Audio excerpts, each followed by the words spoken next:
بسم اللہ الرحمن الرحیم۔ عزیز طلبہ، پچھلے لیکچر میں ہم نے سبق شروع کیا تھا اپنی مدد آپ، صفحہ آپ کے سامنے ہے، ہم نے یہاں تک یہ پیراگراف جو یہ ختم کر دیا تھا۔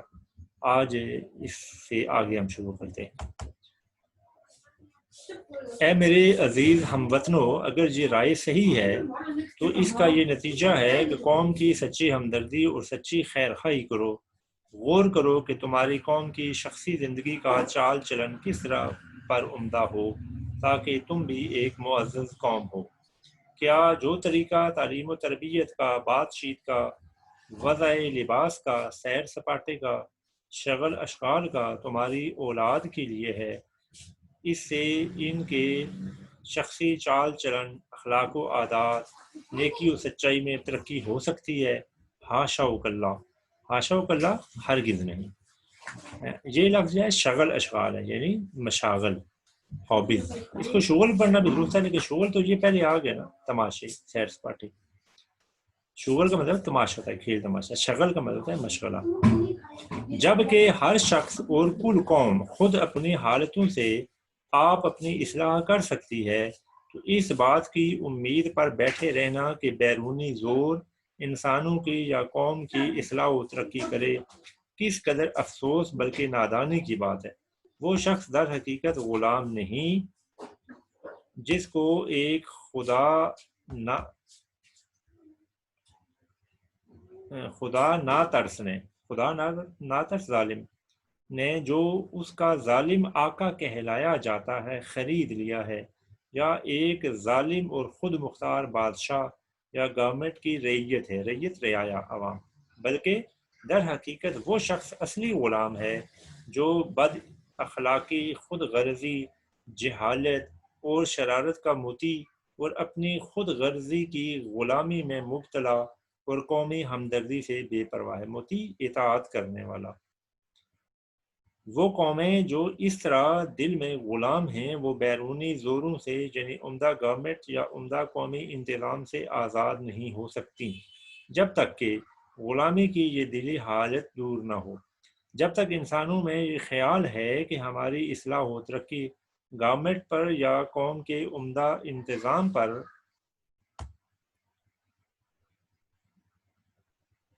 اگلا صفحے پر آ جائیں گے۔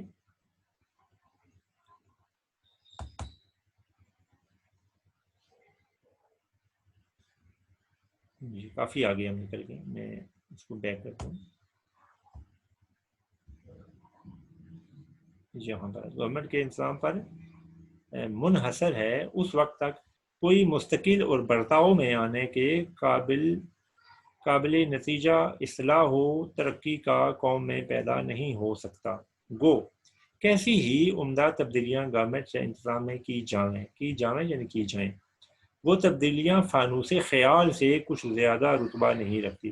فانوس خیال، خیالی فانوس، فرضی۔ اصل میں فانوس خیال پرانے وقتوں میں جو چراغ ہوتا تھا نا، لالٹین، اس کے شیشے کے گرد نا وہ سکیچ بنا دیتے تھے، تصویروں مختلف نا چیزوں کے، مثلا شیر کا بنا دیا، ہرن کا بنا دیا۔ اب ذرا شیشے میں سے روشنی جب دیوار پر پڑے گی، یہ جو سکیچ کی ہے بنا ہوا، یہ دیوار پر زیادہ بڑا نظر آئے گا، اور یوں محسوس ہوتا تھا کہ جیسے دیوار پر نا شیر چل رہا ہے یا اس کی تصویر بنی ہوئی ہے، حالانکہ حقیقت میں تو وہاں کچھ نہیں ہوتا تھا، وہ تو اس کے شیشے پر تصویر بنی ہوتی تھی۔ اس کو فانوس خیال کہتے تھے، جس میں طرح طرح کی تصویریں پھرتی ہوئی دکھائی دیتی ہیں، مگر جب دیکھو تو کچھ بھی نہیں۔ مستقل اور مضبوط آزادی، سچی عزت اور اصلی ترقی شخصی چال چلن پر منحصر ہے۔ یہ چال چلان نہیں ہے بلکہ چال چلن ہے، یہ پرنٹنگ مسٹیک ہے۔ اور وہی شخصی چال چلن قومی ترقی کا بڑا ضامن ہے۔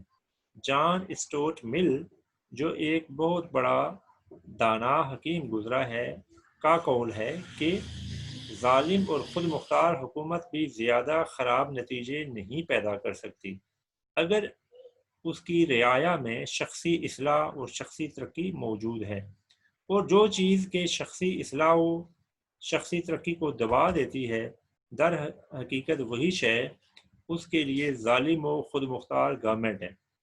پھر اس چیز کو چاہو، جس نام سے پکارو، اس مقولہ پر میں اس قدر اور زیادہ کرتا ہوں کہ جہاں شخصی اصلاح و شخصی ترقی مٹ گئی یا دب گئی ہے، وہاں کیسی ہی آزاد اور عمدہ گورنمنٹ کیوں نہ قائم کی جائے، وہ کچھ بھی عمدہ نتیجے پیدا نہیں کر سکتی۔ انسان کی قومی ترقی کی نسبت ہم لوگوں کے خیال یہ ہیں کہ کوئی خضر ملے، خضر یعنی حضرت خضر علیہ السلام، جن کے بارے میں ہمارا نہ صرف مسلمانوں کا بلکہ باقی جو اہل کتاب ہیں وہ بھی ان کے بارے میں ان کا عقیدہ ہے کہ یہ ایک ایسی ہستی ہیں کہ جو غیب سے حاضر ہو کر انسان کی مدد کرتے ہیں۔ گورنمنٹ فیاض ہو اور ہمارے سب کام کر دے، اس کے یہ معنی ہے کہ ہر چیز ہمارے لیے کی جاوے اور ہم خود نہ کریں۔ یہ ایسا مسئلہ ہے کہ اگر اس کو ہادی اور رہنما بنایا جاوے تو تمام قوم کی دلی آزادی کو برباد کر دے اور آدمیوں کو انسان پرست بنا دے۔ حقیقت میں ایسا ہونا قوت کی پرستش ہے، اور اس کے نتائج انسان کو ایسا ہی حقیر بنا دیتے ہیں جیسا کہ صرف دولت کی پرستش سے انسان مقید و ذلیل ہو جاتا ہے۔ کیا لالا اشرفی مل جو ہر روز لکشمی کی پوجا کرتے ہیں اور بے انتہا دولت رکھتے ہیں، انسانوں میں کچھ قدر و منزلت کے لائق گنے جاتے ہیں؟ یہ ایک ہندو ہے جو اس زمانے میں جب کہ سر سید زندہ تھے بہت ہی امیر کبیر لوگوں میں ان کا شمار ہوتا تھا اس آدمی کا، تو یہ اس کی مثال دے گئے۔ لکشمی جو ہے نا، یہ ایک دیوی ہے ہندو مذہب میں، جو کہ ان کے خیال میں دولت کی دیوی ہے، یعنی اس کی جو پوجا کرے گا وہ دولت مند ہو جائے گا۔ بڑا سچا مسئلہ اور نہایت مضبوط، جس سے زیادہ دنیا کی معزز قوموں نے عزت پائی ہے، وہ اپنی آپ مدد کرنا ہے۔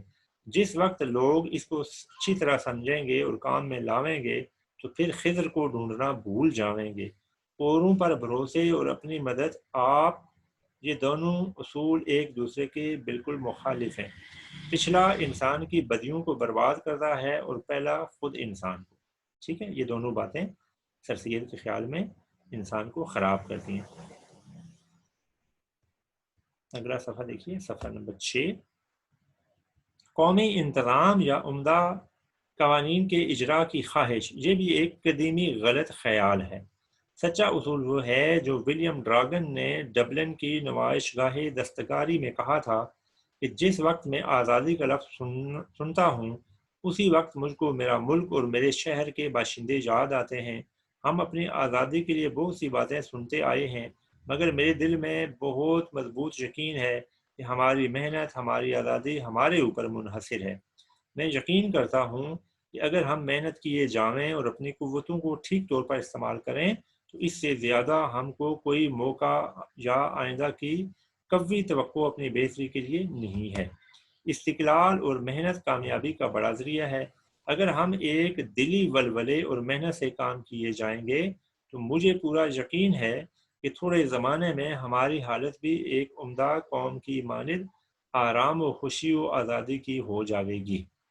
اچھا، یہاں سر سید نا اپنے جو موقف ہے اس کے حق میں جو دلائل دیتے ہیں، بعض اوقات نا اس میں بڑی متضاد چیزیں بھی آ جاتی ہیں۔ مثلا اوپر جو لائن آئی ہے اسی صفحے پر، یہ جو ہم نے پڑھی ہے کہ قومی انتظام یا عمدہ قوانین کے اجرا کی خواہش، یہ نا غلط بات ہے، اس لیے کہ اگر قوانین اچھے ہوں اور عدالتی نظام اچھا ہو تو اس سے ملک میں بہت سے فائدے ہوں گے۔ اور اس سے اگرچہ سر سید کی یہ بات ہے یہاں جزوی طور پر درست ہے کہ اگرچہ ہر انسان کی اصلاح تو نہیں ہو سکے گی، لیکن مجموعی طور پر معاشرہ بہرحال اچھا ہو جائے گا اگر قانون اچھا ہے تو۔ بہرحال سر سید یہ کہہ رہے ہیں کہ یہ جو قانون کا اجرا، قانون جاری کرنے کا اجرا وہ ہے خواہش ہے، یہ بھی غلط ہے۔ ان کے خیال میں انہوں نے یہ دلیل دی ہے اس آدمی کے ولیم ڈراگن کے ریفرنس سے کہ جو ہماری آزادی ہے اور ترقی ہے اس کا سارا دار و مدار ہم پر ہے، یعنی عوام پر ہے۔ عوام جب کوشش کریں گے تو ملک ترقی کرے گا۔ اچھا جی، انسان کی اگلی پشتوں کے حالات پر خیال کرنے سے معلوم ہوتا ہے کہ انسان کی موجودہ حالت انسانوں کے نسل در نسل کے کاموں سے حاصل ہوتی ہے۔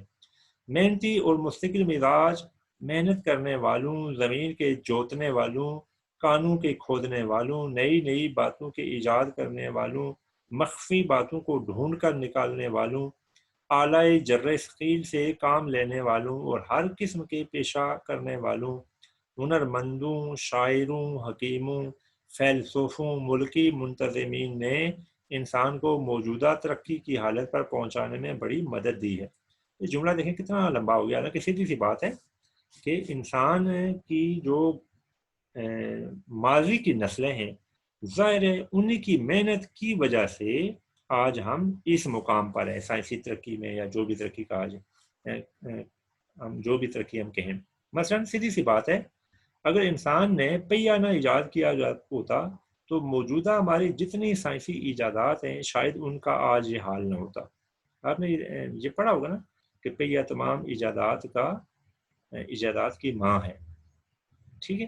تو یہ اصل میں سر سید یہ کہنا چاہتا ہے، یہاں پھر انہیں مختلف لوگوں کے نام لے دیے کہ فلاں فلاں لوگوں کی محنت کے نتیجے سے آج ہم موجودہ ترقی کے مقام پر پہنچے ہوئے ہیں۔ یہ زمین کے جوتنے کا مطلب ہے کسان، فصلیں کاشت کرنے والا، کانے کھودنا مائنز، کان یہاں اس معنوں میں ہے، اعلی جر ثقیل وزنی چیزوں کو اٹھانے والا آلہ۔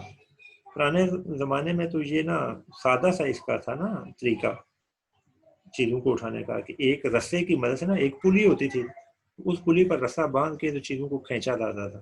تو آج دیکھیں کرین جو ہے وہ اسی اصول کے تحت کام کرتی ہے، لیکن ذرا اس کی ماڈرن فارم ہے۔ سر سید اس کا حوالہ دے رہے ہیں، وہ پرانے وقتوں والا جو تھا نا پلی اور چرخی کی مدد سے نا وزن کو کھینچنے والا، فیلسوفوں یعنی فلسفیوں۔ اچھا جی، ایک نسل نے دوسری نسل کی محنت پر عمارت بنائی ہے اور اس کو ایک اعلیٰ درجے پر پہنچایا ہے۔ ان عمدہ کاریگروں سے جو تہذیب و شائستگی کی عمارت کے معمار ہیں، لیکن ایک دوسرے کے بعد ہونے سے محنت اور علم و ہنر میں جو ایک بے ترتیبی کی حالت میں تھی، ایک ترتیب پیدا ہوئی ہے۔ رفتہ رفتہ نیچر کی گردش نے موجودہ نسل کو اس زرخیز اور بے بہا جائیداد کا وارث کیا ہے جو ہمارے پرکھوں کی ہوشیاری اور محنت سے مہیا ہوئی تھی۔ پرکھوں بزرگوں سے، بڑوں سے، یعنی جو ہم سے پہلی نسلیں گزری ہیں۔ اور وہ جائیداد ہم کو اس لیے نہیں دی گئی ہے کہ ہم صرف مثل مارے سرے گنج اس کی حفاظت ہی کیا کریں۔ مثل مارے سرے گنج، خزانے پر بیٹھا ہوا سانپ، مثل مارے، یہ مشہور ہے کہ پرانے وقتوں میں جو لوگ خزانہ زمین میں دفن کرتے تھے وہ اس پر کوئی جادو پڑھتے تھے ایسا کہ وہاں ایک سانپ پیدا ہو جاتا تھا، تو جو آدمی وہ خزانہ کھودنے کی کوشش کرتا تو وہ سانپ اس کے پیچھے پڑ جاتا تھا، اس کو کاٹنے کی کوشش کرتا تھا تو لوگ بھاگ جاتے تھے۔ یہ وہاں سے نا ضرب المثل بنی ہوئی ہے، بلکہ ہم کو اس لیے دی گئی ہے کہ اس کو ترقی دیں اور ترقی یافتہ حالت میں آئندہ نسلوں کے لیے چھوڑ جائیں۔ مگر افسوس، ہزار افسوس کہ ہماری قوم نے ان پرکھوں کی چھوڑی ہوئی جائیداد کو بھی گرا دیا ہے۔ یہاں سے ہماری قوم سے مطلب ہے مسلمانوں نے، یعنی مسلمانوں نے اپنے آباء و اجداد کی جو بنائی ہوئی چیزیں تھیں ان کی قدر نہیں کی، اور جو ترقی کا ان کے پاس موقع تھا اس کو ضائع کر دیا۔ ٹھیک ہے، یہ شخصیت اپنے زمانے میں بات کریں، آج بھی بہرحال صورتحال ویسی ہی ہے۔ اب دیکھیں نا آپ کی جو کتابیں ہیں اس میں دیے ہوئے نا مسلمان سائنسدان، ان کے کارنامے، جیسے جابر بن حیان ہے، ابن سینا وغیرہ ہیں، لیکن ہم نے ان کی روایت کو نا آگے نہیں بڑھایا۔ درمیان میں ہم نا جو ہے ان کی روایت کو چھوڑ کے جہالت کا شکار ہو گئے۔ اچھا ہمارے برعکس دیکھیں، جو ویسٹ ہے اس نے 3-4 صدیاں پہلے نا ان چیزوں کو سیکھا، اور یہ ہمارے ہی بزرگ جو مسلمان بزرگ تھے، سائنسدان تھے، انہی سے انہوں نے چیزوں کو سیکھا ہے، لیکن انہوں نے صرف سیکھ کر اس کو حفظ نہیں کیا بلکہ اس روایت کو مزید آگے بڑھایا۔ جو چیزیں انہوں نے مسلمانوں سے سیکھی ہیں کہ یہ ایجاد ہے، یہ دریافت ہے، تو انہوں نے اس پر عمل کیا، مزید تجربات کی، اور آج دیکھیں پوری دنیا میں نا مغربی دنیا کا ہی سکہ چلتا ہے۔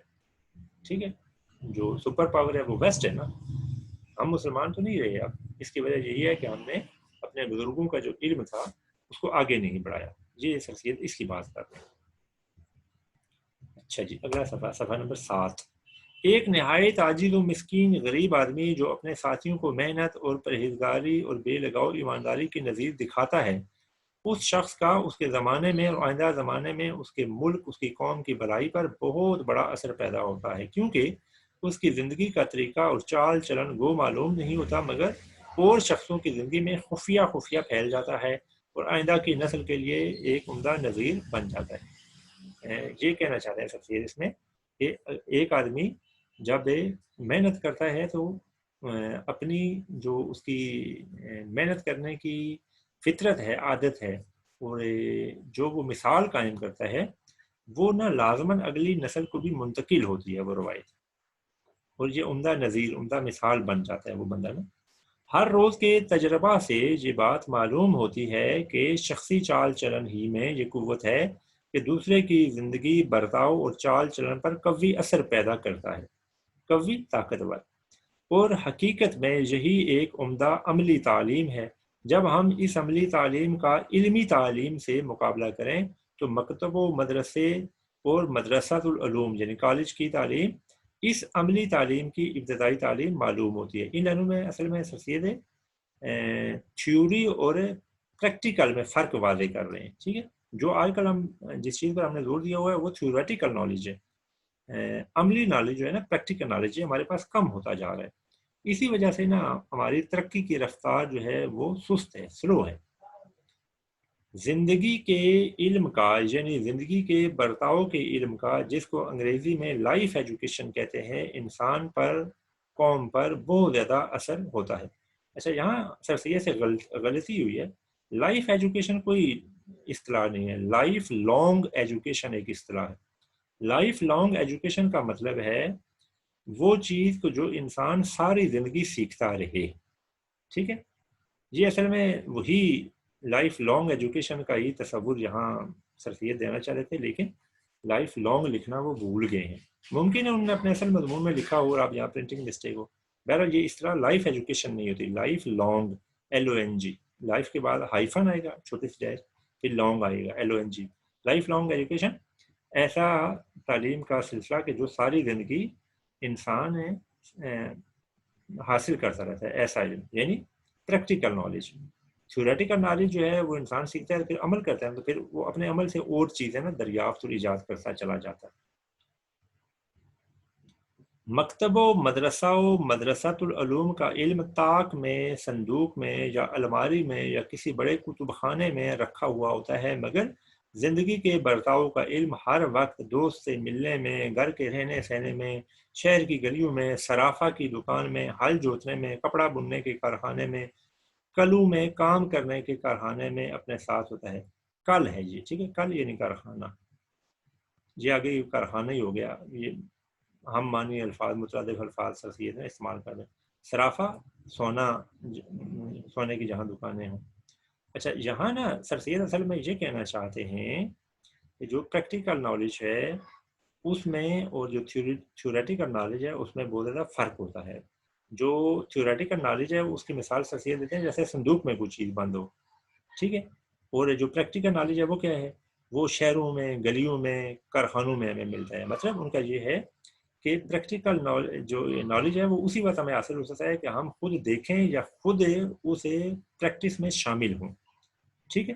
اسی کو نا وہ لائف لانگ ایجوکیشن کہتے ہیں، اور یہی اصطلاح درست ہے کہ ہم ساری زندگی دوسروں کو دیکھ کے سیکھتے رہتے ہیں۔ پھر بے سکھائے، بے شاگرد بنائے لوگوں میں صرف اس کے برتاؤ سے پھیلایا جاتا ہے، ٹھیک ہے۔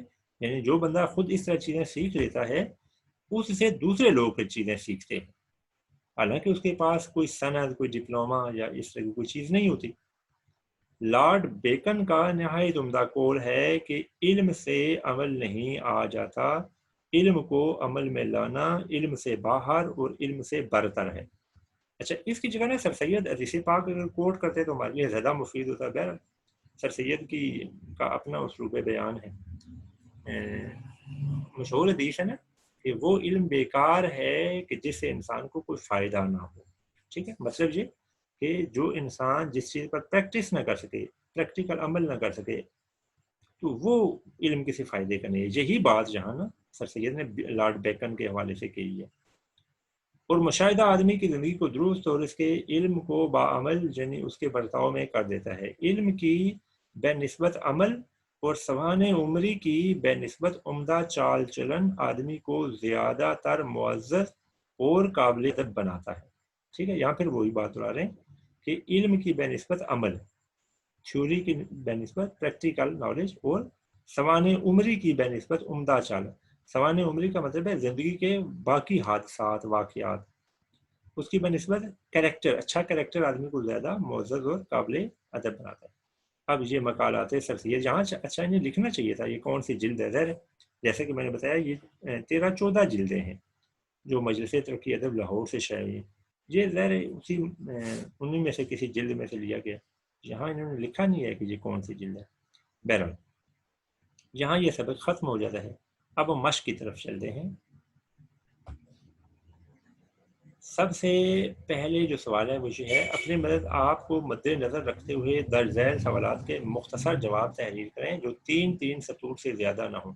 اچھا، آپ نے یہ بات ہمیشہ ذہن میں رکھنی ہے، بالکل یہی ہدایت جو ہے یہ آپ کے پیپر میں بھی ہوتی ہے، اگر آپ اس پر عمل نہ کریں تو وہ نمبر کٹ جاتے ہیں، یہ بات آپ نے ذہن میں رکھنی ہے۔ مطلب آپ اگر ایک پیراگراف لکھائیں تو آپ کے 50% نمبر کٹ جائیں گے، اگر 3 نمبر ہیں تو اس میں 1.5 نمبر ملے گا، تو لہٰذا 3 سے 4 سطریں تو لکھ سکتے ہیں لیکن 5, 6, 7 سطریں لکھنے کی کوئی ضرورت نہیں ہے۔ ویسے بھی اگر آپ غور کریں تو یہ جو آپ کے سوالات ہیں ان میں اتنی ڈیٹیل کی ضرورت ہے ہی نہیں۔ بہرحال یہ سارے سوالات میں سلائیڈ کی شکل میں آپ سے شیئر کروں گا، ٹھیک ہے، آپ نے وہ دیکھ لینا ہے، اور اگر آپ نوٹ کرنا چاہیں تو سلائیڈ سے دیکھ کے آپ وہ اپنے نوٹ سے مینٹین کر سکتے ہیں۔ اگر آپ میرے نوٹس کے جو جوابات ہیں ان سے اپنے نوٹس مینٹین نہیں کرتے، کہیں لکھتے نہیں ہیں، تو بعد میں آپ کو لازماً الگ سے نا کوئی گائیڈ یا خلاصہ اس طرح کی کوئی چیز لینی پڑے گی۔ اچھا جی، سوال نمبر 2 ہے، اپنی مدد آپ کے متن کو مد نظر رکھتے ہوئے درج ذیل سوالات کے درست جواب کے شروع میں ٹک مارک کا نشان لگائیں۔ یہ ابھی ہم نے سبق پڑھا ہے، آپ کے پاس جب بک ہو تو آپ سبق خود پڑھیں اور ان سوالوں کے جوابات خود تلاش کریں، اس لیے کہ اس میں تو کوئی ایسی مشکل بات نہیں ہے نا۔ سبق پڑھیں گے تو یہ ساری جو اسٹیٹمنٹس ہیں، یہ جو بیانات ہیں، یہ آپ کو مل جائیں گے۔ بالکل اسی پیٹرن پر آپ کا آبجیکٹیو پیپر بنتا ہے، لہٰذا اس سوال کو آپ بیکار نہ سمجھیں، یہ ضرور آپ نے اپنی نیٹ کا اسی جو ہے نا آپ کی بک ہے اسی پر ہی کرنا ہے۔